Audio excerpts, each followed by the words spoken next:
It's Monday, and I am filling in for Kevin. He is off taking care of something pretty important, and I'm happy to be here. I'm Sunny Danforth. We're going to just dive right in. We're going to start with Oregon. And Oregon news, if you're not aware, Oregon is on fire. Oregon's on fire all over the place. And this is a story of yesterday out of KGW News, and they said that Oregon reports 81 active fires, burning over 500,000 acres during the weekend. And I don't know about you guys, but yes, we are relatively smoke free. There's fires around us, and the sky kind of looks eerie out there. And that, thank you, Bobby. And the other day it could smell it a lot. There's fires, I don't know, as the crow flies, they're not too terribly far away. But there's so many, and some of them are lightning, but others have been started by arson and are very suspicious. And it's a shame, I feel like these last few years we've had more fires in the state of Oregon. We've lost huge, vast acreages of timber, but not timber. All the wildlife that lives there, this is, they're not harvesting our forests. They're not managing the forests, for fear of spotted owl or some little something else. In fact, I can't remember what it was. There's something else that they're saying, oh no, now we gotta not log because of some other little animal that like nobody's ever heard of, some vole, a spotted vole. And personally, I think we need to manage our forests 100%. We used to, until we've got activists, lobbyists got control of what used to be forest management, and that's what's led to our forests burning. It's the mismanagement, not harvesting the timber, not thinning the timber so that you have a real healthy forest. And anyway, we've got friends that they're surrounded by fire, and praying for them, praying that their homes don't get burned and that they're able to get out safely. And it's just awful. But I want to talk about this a little bit because some of this, as I mentioned earlier, is arson. And I don't know what you guys think, but I believe it's more of the Antifas and the BLM types that are doing this. And is this so that they can say, well, it's global warming? Are we having more fires started by arsonists so they can claim that it's, oh my gosh, global warming, all these fires? Because we've lived here, I don't know, 13 years, going on 13 years. And it's like the last 5 has been really bad. Every summer we've got smoke. And it just didn't used to be like that. The mismanagement and not having, I remember, the budget issues, they didn't have enough. And yes, our senators walked out.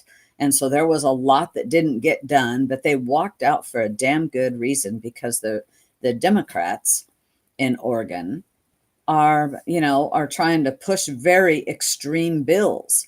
And the only way to stop them was for our Republican senators to walk, which, now we have 11, I believe, that are not able to seek reelection. Some are retiring.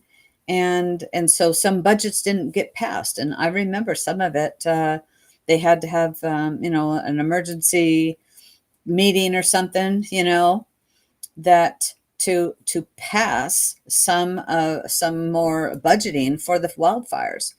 But the governor has the ability to do some emergency funding. And so Tina Kotek on Saturday invoked the Emergency Conflagration Act for the Durkee fire in Baker County, which sparked Wednesday and is over 116,000 acres as of Sunday, and it remains 0% contained. And I don't know how much of this is federal land. I don't know how much of this is private land, but it's a disaster. No matter whose land it is a disaster. And I I just keep getting the feeling that they're trying to, the government of Oregon, are they trying to burn us out? Are they trying to ruin us living in rural areas on purpose to try to push us into the cities? I don't know. Am I a conspiracy theorist? I don't think so. But it just feels like that. And I'll tell you, there was Cliff Bentz, congressman for CD2. That's my district here. He actually is talking about, he wants to have conversations about how to have a conversation about federal budget challenges. And he didn't go to the Republican convention because so much of his district was on fire. And so he was actually in Central Oregon. He had planned to go to the convention, but he says with all the wildfires across the district, he thought it was more important to meet with his constituents, listen, and figure out what more should be done in the short term and the long term. And he repeatedly had conversations with federal land managers about what can be done in one-on-one meetings. And they discussed, of course, a range of topics, but part of it is, hello, we're burning up. When you burn up timber, you're not going to be harvesting. You can harvest, but from what I understand from people that are far smarter than I about it, that you can harvest you have about a year, or you have a small window that you can harvest timber that's been burned. But it's not been done enough. And the displacement of the animals, that is awful, let alone the human factor and the human displacement. So I give a lot of credit to Congressman Bentz for hanging around and trying to do something with these fires, because we have to have solutions, and our governor is not doing it. From what I see, from what I read, and it's awful. It's awful. It's awful. I'm reading some of your comments here. There's a lot of money being spent on these fires. And in fact, I had a girlfriend just text me that her husband is still at a lookout. They've asked him to stay longer. And, so he didn't get to come home for a couple of days. He's still there for like another week. And, kudos to the volunteers that are, manning these lookout stations for fires. And I know here in Umatilla County over the weekend, there was at one time like 11 fires. I think I talked about that on Friday. And as I've been driving around and going to some things this past weekend, I go, oh yeah, there was a fire, and there was a little fire. And thankfully, it's not been a humongous amount of standing wheat that I've seen go up. And, the harvest is on over here. So I wanted to talk about that. Is my prayers, keep everybody, the firefighters and all the support and the people that are being affected by these fires, keep them in your prayers, because yeah.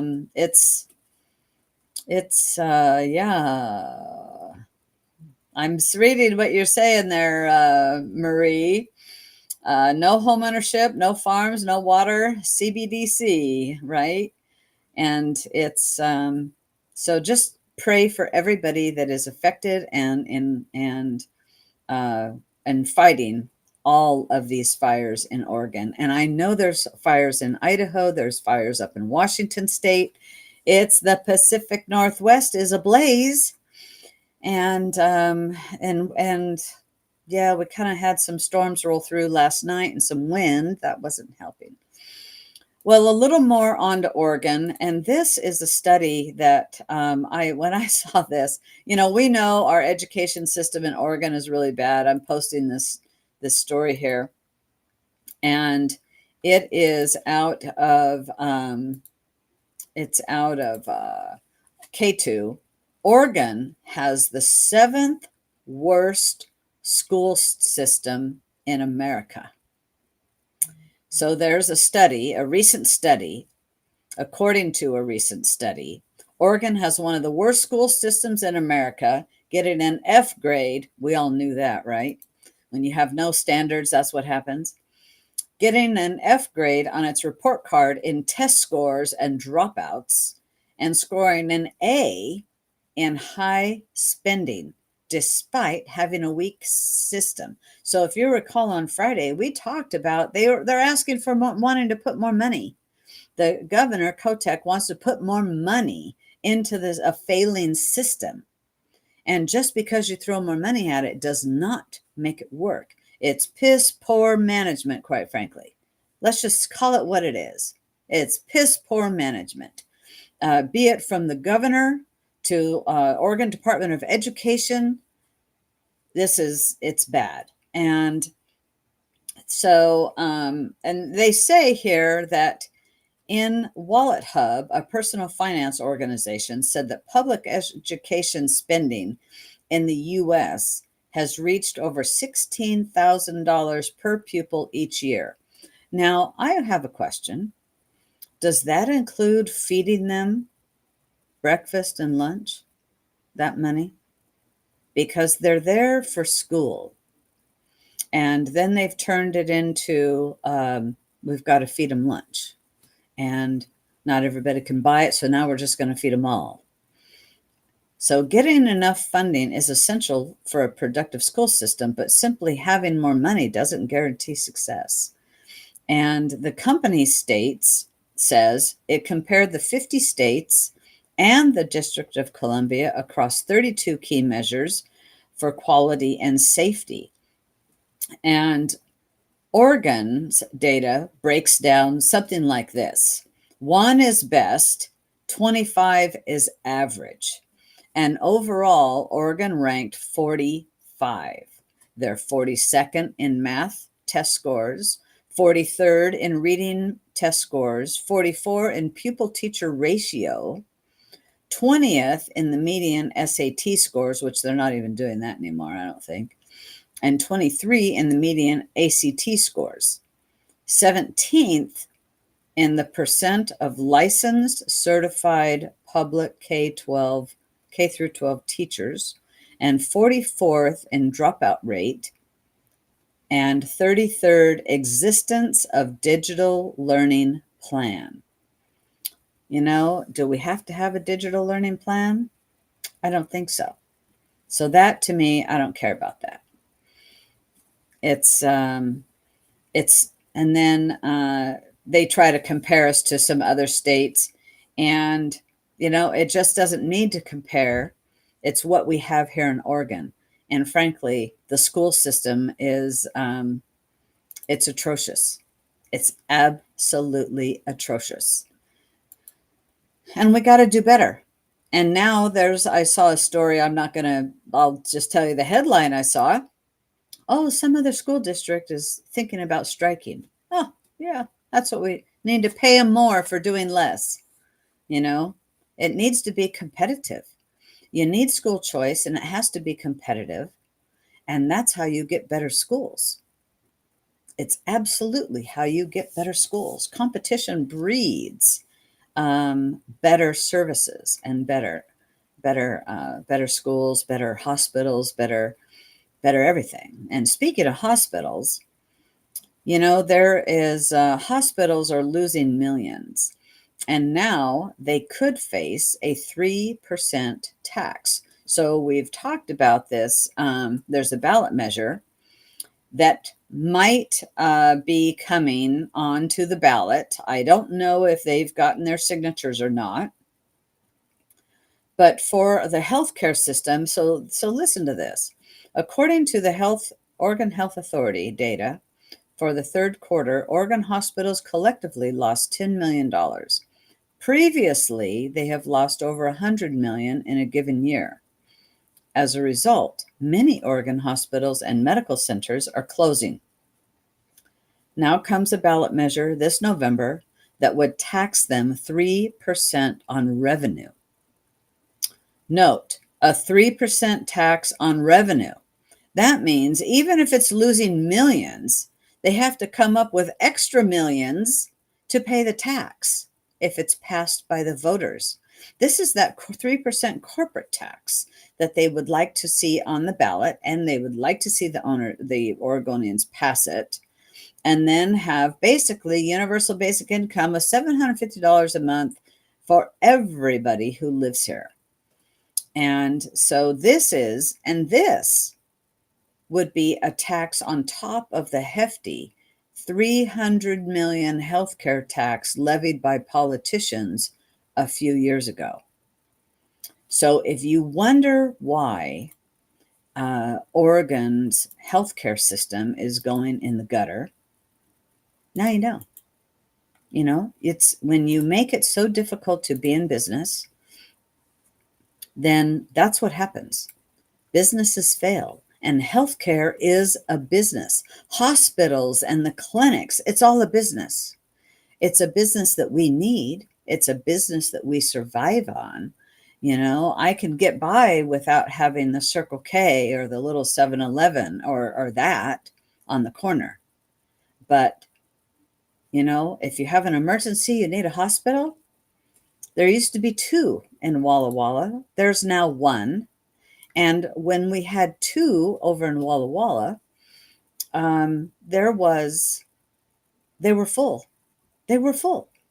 And when one closed, because the federal government would not let them merge. And for me, I think it was a political move. Local politics, competition. We don't want that competition here. But they were going to merge and expand, and they didn't want that happen. So the hospital closed. And there you have this hospital campus, which is now getting utilized, but they bought it pennies on the dollar, and we still don't have the beds. We don't have the hospital beds. And so this petition, IP17, has turned in 130,000 plus signatures to be verified, but they don't have them verified yet. That's as of last Wednesday, actually. So I don't know, but it's not good. It's not good at all. Well, the other big news. No, I want to stay one more into Oregon, because Senator Bonham, this is out of Oregon Catalyst, he wrote an article that is about Oregon losing farmers to Idaho. And, we need the farms here. We need the farms here. And we have a lot of rain, especially in, around the west side. And we have the capability of growing a lot of food here, and even dryland farming, like where I'm at. That we have a lot of that here. We're close to the Blue Mountains and in the rain shadow there. So we get a more amount of rain than if you were, 50 miles from here. And so an alarming report shows that farms are moving their operations out of state to the state of Idaho, wrought with a difficult business environment paired with increasing regulations. Our state has lost their way when it comes to taking care of the farmers. And, when we have farmers, I know farmers around here, they're 4th and 5th generation on this land. And they're environmental stewards of their land. They don't want to wreck the land. They want it to continue producing. And they've been part of the movement of how to do that better on the same piece of ground. And so they don't want to mismanage any of that. But Oregon is making it just unbearable to try to continue to be a farmer in the state of Oregon. And so he says, when we overregulate or mismanage our water, land, and the way our industries do business, our industries will seek to operate elsewhere. And that's exactly what is happening. So Shay Myers, Chief Executive and General Manager of Aui Produce, who recently moved operations to Idaho, expressed his frustration with the lack of compromise in Oregon policymaking. When he explained, he dubbed our legislature as a greedy employer who does not care about the people working for him. This is deeply unsettling, but unfortunately not surprising. So then when you have farmers selling out and not able to make money on the land that for generations they've been able to, you know what they're reaching to? They're reaching to, oh, well, I'll just put solar panels on our farm ground. Yeah, you're not farming under solar panels. And they are getting, in the area that I live in, the farmers are getting mailers weekly, for sure monthly, on wanting to lease their farms to solar and wind or battery storage. And that is not farming. They're not solar farms at all. There's nothing they're farming there. And they're not wind farms. They're industrial energy sites is what they are. And so I'll tell you, it's not a good thing. And actually adding solar and wind in a farming region, around here, there's a lot of vineyards. Solar wrecks vineyards, and wind turbines do as well. They dry the soil. It affects your farming around here. And so for people that say, oh yeah, it's no big deal, they've never done the research. They've not read the articles that I've read about the effects of what that does. There's nothing green about it. Nothing green at all. Now, is there places it could go? Most certainly. It's still a scam and a shell game. But most certainly it could be on scab ground that's not farm ground. But on high value farm ground, or just any farm ground where there used to be growing watermelons, maybe they grew watermelons. There's all kinds of farming around, and we just don't need to have that, totally. You just don't need to have it. So that's about all I have for Oregon, except going into the next session. Our next topic is about Biden's withdrawal from the race. Was that a shocker? No. Kind of figured it was going to happen. He's getting pushed out. And now, of course, they're calling for him to resign. And Oregon Democrat leaders are lauding Biden's withdrawal from the race. And the Oregon GOP leaders are calling for him to resign. And Senator Jeff Merkley says, oh, no president in my lifetime has done more than Joe Biden. You're right. He's right. Senator Merkley is right. Joe Biden has done the most in my lifetime to the destruction of the United States. Look at the state of our border.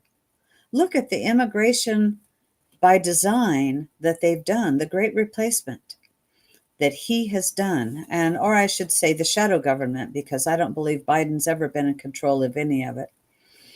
And speaking of that, I don't know, did Biden write that letter? It wasn't on White House letterhead. The signature was underlined. Presidents normally do not do that. So no, I don't think Biden actually wrote the letter. He might not even know that he has said he's not going to be the presidential nominee.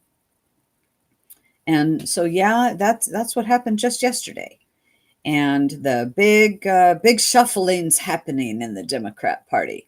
It's kind of funny to watch, but we're just going to have to see what happens. We're just going to have to see what happens with that. And over here, and the Republicans are saying, you need to step down, because who is running our country, quite frankly? Congressman Chavez DeRemer, she says, which is our newest congressman or congresswoman. For me, they're like, oh, anyway. Joe Biden's inability to continue campaigning raises serious concern about his capacity to serve the remainder of his term after weeks of dodging questions. Oregon voters deserve to know if Janelle Bynum believes President Biden is fit to serve as commander-in-chief for 4 months. Yes, people, we are 4 months away from an election. And Biden is out as the presidential nominee. So far, he's still the president of the United States, but I have to ask, where is he? Okay, he got COVID, but they said it was a very, very mild case. But where is he? And it is, and then his brother. They've thrown Joe Biden's brother, the younger brother, under the bus. So the remarks from his brother basically kind of saying that, or hinting that Biden could be terminally ill. And there's going, oh no, that brother, he's an alcoholic. You don't have to listen to him. I frankly believe that his little brother is probably being truthful with the American people. And so I just posted a story by Matt Margolis from PJ Media, and he says, a remark from Joe Biden's brother raises eyebrows. And the funny part about the letter that was shared on social media, this was not given out to CNN or MSNBC, DNC, MSN, DNC. They're friendly news sources, or propagandist machines, I should say. And no, they put it out on Twitter or X, and then tweeted on Biden HQ, and then they've now deleted that account off of X. It's not there. Go look it up. It ain't there. So his brother says, I'm incredibly proud of my brother. Selfishly, I will have him back to enjoy whatever time we have left. He's a genuine hero. Country over self. It sounds corny to our cynical political environment, but he's not, nor I, are cynical. The goal remains the same. Defeat Trump and continue the work that Joe has done. My hope is that our party rallies around this heroic act. And what time he has left. And I just think that they see the writing on the wall. It seems that everything, in fact, Fox News' Dana Perino said they didn't even release a White House still photograph. Nothing. I hope he's fine. But you can, you wonder where he is. Where is he? Where's old Joe? Like proof of life, please. And so the Democrat Party is going through a rough patch. And where is Joe? I want to see Joe alive and up and breathing. And have they given him some of those that, I don't remember the name of the drug. Maybe one of you can help me with that. Are they giving him one of those COVID drugs that kind of wrecks your kidneys and off you go? That'll be the end of you? I don't know. But He's sick in more ways than one. And, I don't wish him ill, but let's not fool ourselves. He's not running the country. I believe a shadow government is running the country, and that is very dangerous for America. I do believe that very, very much. And that is not acceptable because that is not um, that's not how we run our country at all. That's not how it should be run. So are they trying to do everything they can that Kamala cannot just automatically become president? I would say so. I don't know, but it's not a good look, and it's not what is looking over. Let's see. I have a statement here. The Biden's physician statement released yesterday. No, it was released today. Says he's completed his 10th dose of Paxlovid. That might do it. Symptoms have almost resolved. Vital signs are absolutely normal. Oxygen saturation is excellent, and lungs remain clear. Well, just show us Biden, would you? Just show us Biden. Because I don't know. I just don't know about that. So now the Democrats, who are they going to put in? Who are, and as soon as Trump had announced that J.D. Vance was his vice presidential nominee pick, the Kamala Harris, the vice president's committee or team, had sent him a debate. Hey, let's have a debate. And if you didn't see the response, it was hilarious, because he said, they responded back and said, no, we can't accept a debate with Kamala Harris because we don't know who is going to be the vice presidential nominee. And that was before Joe Biden's letter. So I've been hearing things from people who claim to be in the know that he was going to be resigning or withdrawing as the presidential nominee today. Well, it happened yesterday. So a day early. Yep, Paxlovid. So there, he's got 6 doses of Paxlovid. That ought to kill him. Well, I don't know. I don't know. That's my opinion, and I am entitled to it. And I didn't get to see any of there was a hearing today, a House Oversight Committee.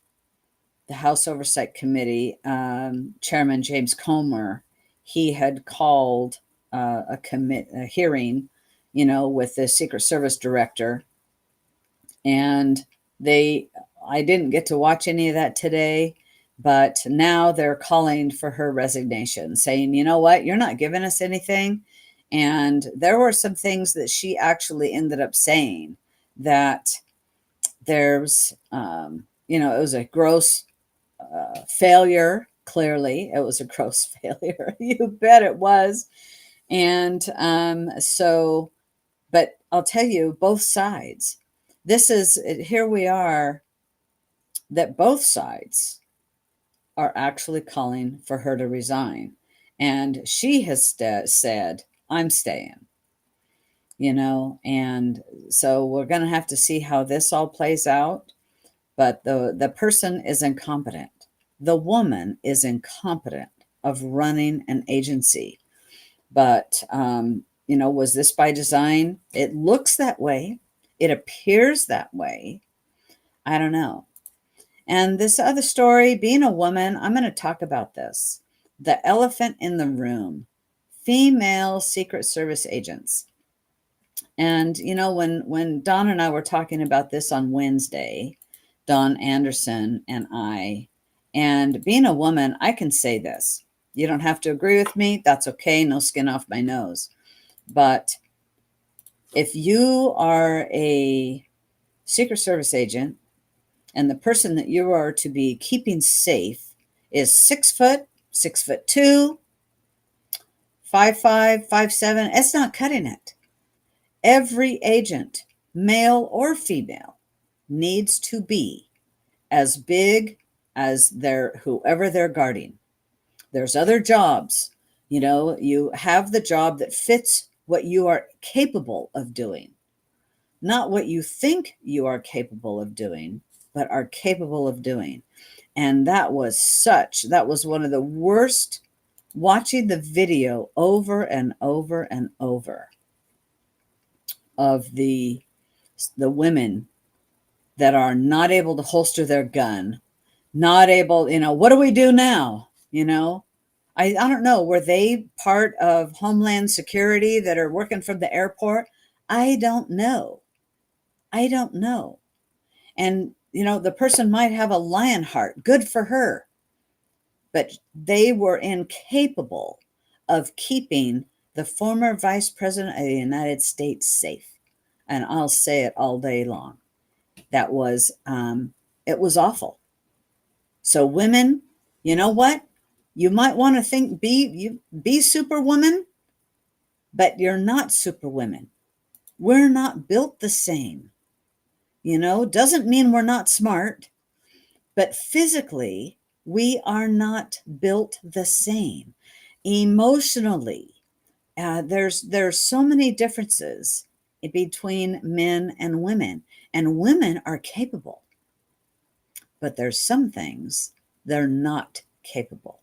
And it's okay to say that. And it's the same thing of men. Men are capable, but there's things men are not capable of. It's just a fact of life. Men are inherently designed to guard and protect people, and women are the more nurturing.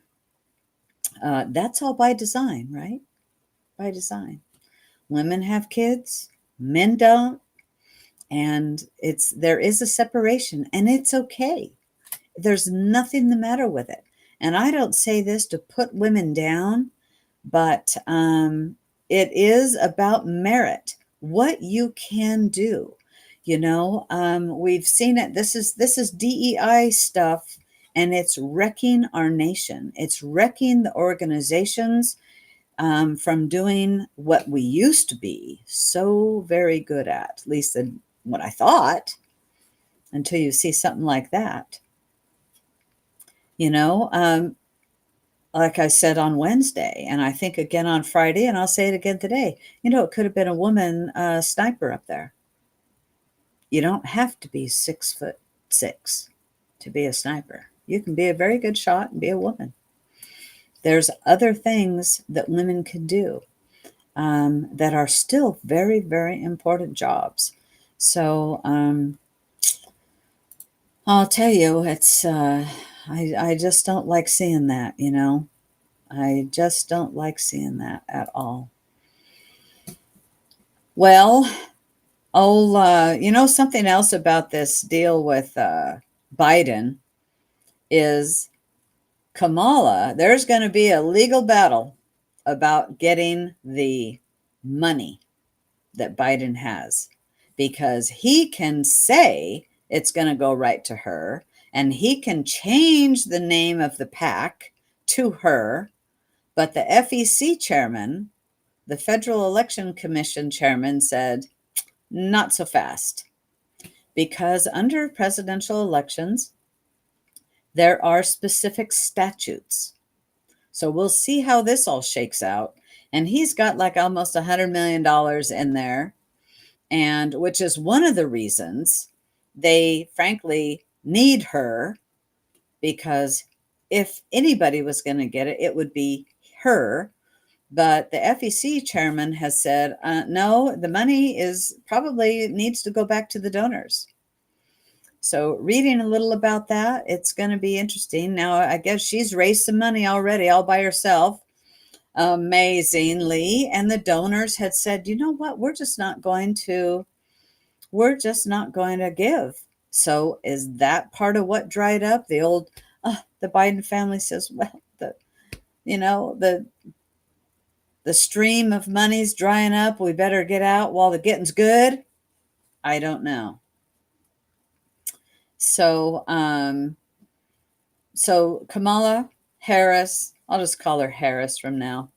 She's having a fit about, oh, you're racist if you can't say my name right. Yeah, well, I don't think so.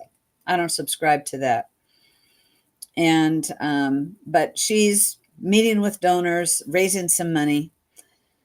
So there you are. Harris has secured support from some key Democrats, and including Nancy Pelosi. But you know who hasn't done it yet? The Obamas. Stay tuned. I don't think the fight is over. The AFL and the CIO have endorsed Harris. In fact, even the media is just going to start calling her Harris. Go by last name now. You know, it's Biden, Harris, Trump. It's all last name, Vance. So they have fully endorsed Harris. That's one way of getting around that funny name.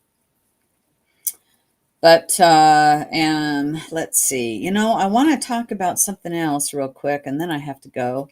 I've got a meeting in a few minutes. Gosh. What about this CrowdStrike? That was crazy. Everybody, interesting that CrowdStrike, yeah, she's not black, she's Indian and Jamaican, you know? So interesting.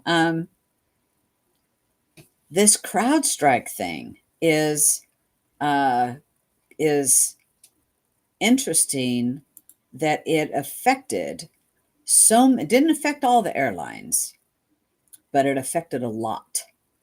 And it affected, from what I've read, that it affected some in Arizona, some elections machines. I don't know if that was fake news or not, but the machines aren't supposed to be connected to the internet. So how could that happen? But they're right when the Republican convention is getting out, comes CrowdStrike.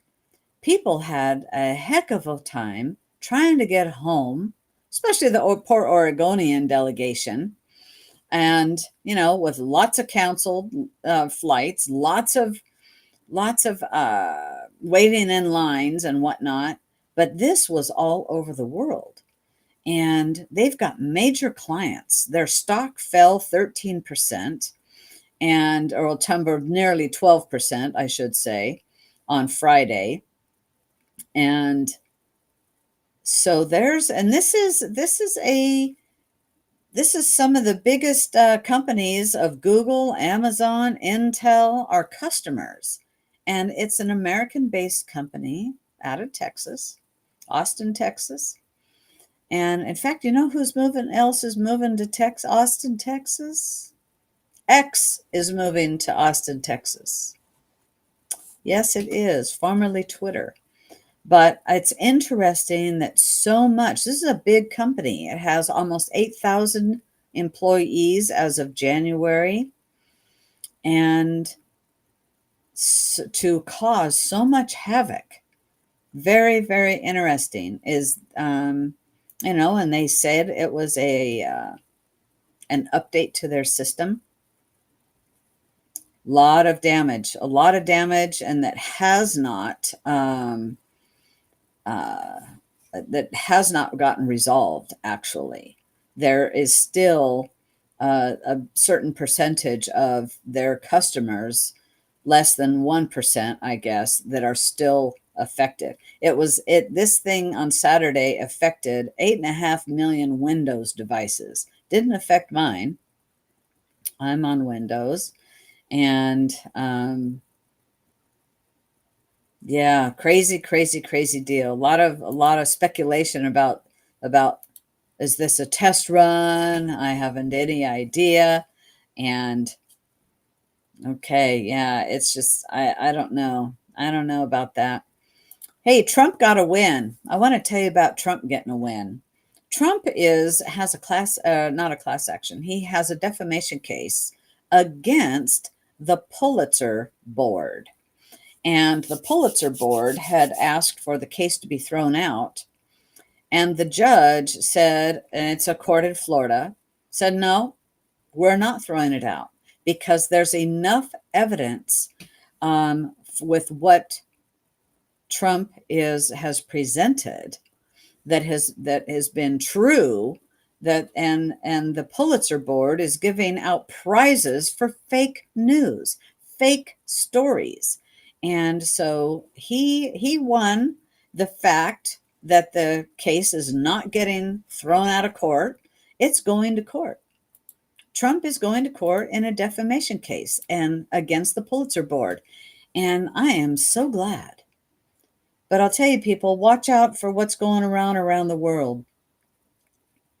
So very, very quickly, Iran is within a couple of weeks of having nuclear arms. And you can absolutely tie that to Biden.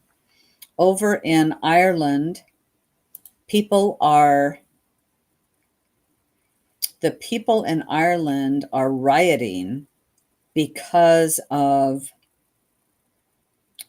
over immigration. They don't want this open immigration, and it's part of the old EU plan, is all this destabilization of these Western nations. And so Ireland is having some strikes, and France is doing the same, and they're calling for Frexit over there.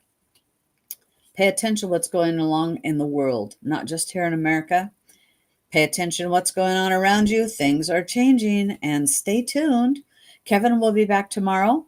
You guys, everybody have a great night. Thank you for being with me. Share the message. And I think we're back on Twitter now. We were off for a few days, and you can follow. I'm on X. Come follow me.